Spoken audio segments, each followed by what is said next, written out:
આ બ્લોગમાં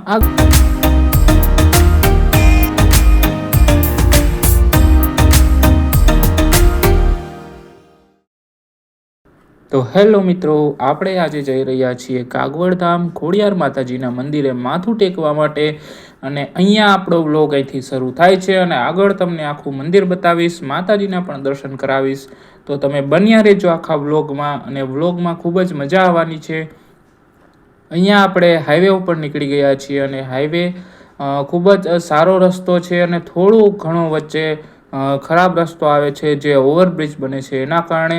અને આ આપણે કાગવડવાળો જે રસ્તો છે એ રસ્તે આપણે આવી ગયા છીએ અને ખૂબ જ સરસ રસ્તો આ પણ છે. અહીંયા પણ કોઈ એટલો બધો ખરાબ રસ્તો નથી અને શાંતિથી તમે ત્યાં જઈ શકો છો અને ગાડી ચલાવવામાં પણ તમને મજા આવશે. અને અહીંયા આવે છે રેલવે ક્રોસિંગ અને રેલવે ક્રોસિંગથી આપણે જ્યારે નીકળ્યા હતા ત્યારે રેલવે ક્રોસિંગ આપણું બંધ હતું. ત્યાં આપણે સાઈડમાં ગાડી ઊભી રાખીને અહીંયા ઊભા રહી જઈશું. અહીંયા હવે આપણે આવી ગયા છીએ માતાજીના મંદિરના ખોડલધામ મંદિરના પાર્કિંગમાં અને અહીંયા આપણે આપણી કાર પાર્ક કરીને આગળ જતા રહીશું. આખો વ્લોગ મજા આવશે, તમને આખો વ્લોગ જોજો અને કમેન્ટ કરજો જય ખોડિયાર માતાજી. હેલો મિત્રો, કેમ છો તમે બધા? આજે આપણે આવી ગયા છીએ કાગવડ ધામે અને આખો વ્લોગ આપણો કાગવડનો રહેવાનો છે. તો પ્લીઝ જરૂરથી જોજો આખો વ્લોગ અને જો તમે નવા છો મારી ચેનલ પર તો સબસ્ક્રાઈબ કરો. Thank you guys four join here. અહીંથી આપણે હવે આગળ આવીને જશું અંદર અને અહીંયા તમે આખું મેદાન જોઈ શકો છો. ખૂબ જ વ્યવસ્થિત અને આખું એક નવું ગ્રાઉન્ડ બનાવવામાં આવેલ છે અને કાર પાર્કિંગ પણ ખૂબ જ વિશાળ બનાવવામાં આવેલું છે. અને અહીંથી આપણે આવી ગયા છીએ અંદર અને અહીંયા માતાજીનું મંદિરનું તમને દૂરથી દર્શન કરાવું છું. અને હવે આપણે ઉપર જઈ રહ્યા છીએ અને તમે વ્લોગ એન્જોય જરૂરથી કરજો. અને જો તમે નવા છો મારી ચેનલ ઉપર તો આવા ઘણા બધા આપણે અવનવા વ્લોગ લઈને બહુ જ આવવાના છીએ. તો પ્લીઝ સબસ્ક્રાઈબ કરીને તમારો સપોર્ટ આપજો. અને હવે આપણે આગળ જઈ રહ્યા છીએ અને માતાજી ના દર્શન તમને કરાવીશ વ્લોગમાં આગળ.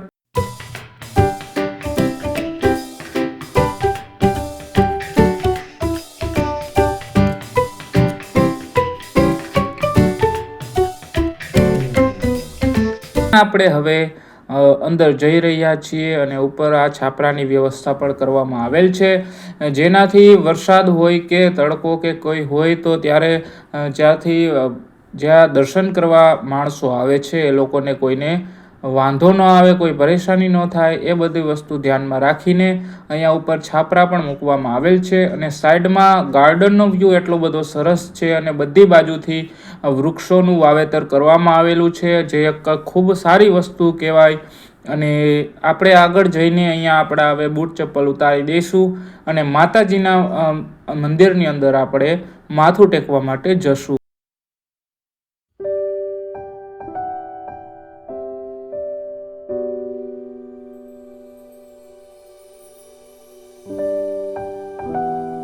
આ તમે માતાજીના મંદિરનો ઘુમટ જોઈ શકો છો. ખૂબ જ વ્યવસ્થિત અને ખૂબ જ એક અલગ પ્રકારનું આખું મટીરિયલ કહો તોય પણ ચાલે અને આખી એક કોતરકામ જે મંદિરનું આખું કરવામાં આવેલું છે તે ખૂબ જ સરસ બનાવવામાં આવેલું છે. બધી વસ્તુ તમને આ વ્લોગમાં જોવા મળશે. અને જો તમે નવા છો મારી ચેનલ ઉપર તો સબસ્ક્રાઈબ જરૂરથી કરજો. આવા અવનવા વ્લોગ આવતા રહેશે. અને અહીંયા તમે માતાજીના ખોડિયાર માતાજીના દર્શન તમને કરાવીશ. આપણે આ વિડીયો મંદિરના પરિસરની બહારથી લીધેલો છે. તમે માતાજીના દર્શન અહીંયા કરી શકો છો. અને આ વ્યૂ છે જે એ બહાર આખા મંદિરનો તમને વ્યૂ દર્શન કરાવીશ. માતાજીના મંદિરનું આખું તમે દર્શન કરી શકો છો. અને અહીંયા ખોડિયાર માતાજીની ધજાના પણ તમે દર્શન કરી શકો છો. ખૂબ જ સરસ મજાનું એક મંદિર બનાવવામાં આવેલું છે.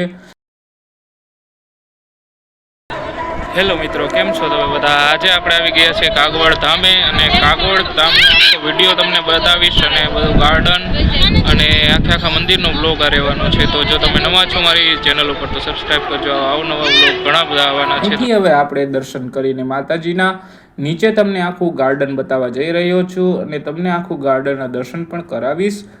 પહેલાં આપણે આપણા જે બૂટ છે બૂટ પહેરીને આપણે જતા રહીશું ગાર્ડન તરફ. અને ગાર્ડન તો ખરેખર ખૂબ જ વ્યવસ્થિત અને એવા સારા બનાવવામાં આવેલ છે, જેથી કરીને તમારે કોઈ બાળક હોય કે કોઈ વૃદ્ધ હોય તેના માટે પણ બધી વ્યવસ્થા છે. અને અહીંયા તમે બગીચો જોઈ શકો છો, આખો મંદિરના ફરતે આખું ગાર્ડન જે બનાવવામાં આવેલું છે. અને અહીંથી તમને માતાજીના મંદિરના જે દર્શન નીચેથી ગાર્ડનમાંથી કરાવીશ. અને ખૂબ જ વ્યવસ્થિત અને એવું સરસ કોતરકામ મંદિરનું આખું કરવામાં આવેલું છે. તમે માતાજીના ધજાના દર્શન અહીંથી પણ કરી શકો છો.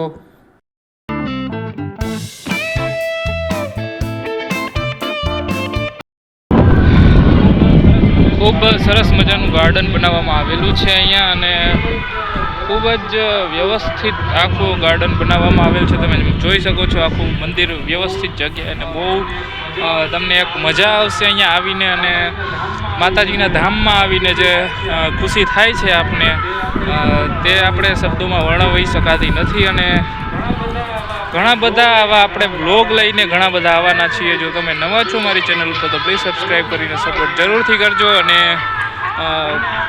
તમને આખો આ જે ગાર્ડન છે બધા અહીંના વ્યૂઝ તમને બતાવીશ, અને તમે વ્યૂ જોઈ શકો છો. બહુ જ મસ્તનું એક આખું ગાર્ડન બનાવવામાં આવેલા છે, અને મંદિર એટલું વિશાળ બનાવવામાં આવેલ છે. અને માતાજીની જે પ્રતિમા તેનો આપણે જે એક ઉર્જા કહીએ છીએ, માતાજીની ઉર્જા ખૂબ જ અલગ છે. અને તમે જ્યારથી મંદિરની અંદર પ્રવેશ કરશો ત્યારથી જ તમને માતાજીની ઉર્જા મળતી જણાશે. અને અહીંયા તમને માતાજીની પ્રસાદી રૂપે સુખડી તમે લઈ શકો છો અહીંથી. અને માતાજીની ચૂંદડીઓ પણ અહીંયા ઉપલબ્ધ છે મંદિરની અંદર જ. અને મંદિરની અંદર જે છે મોબાઈલ લઈ જવાની મનાઈ છે, અને મોબાઈલ જો તમે લઈ જાઓ તો અંદર વિડીયો શૂટિંગ કરવાની સખત મનાઈ છે.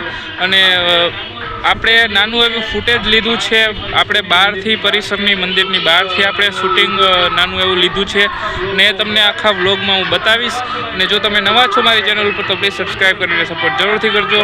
આવા જ વ્લોગ ઘણા બધા આપણે ચેનલ ઉપર લાવવાના છીએ.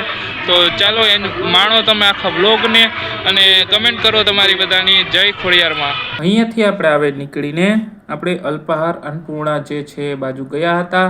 અને હવે અહીંથી તમને અહીંયા જે માતાજીનો એક રથ આવ્યો હતો તે પણ તમને બતાવીશ.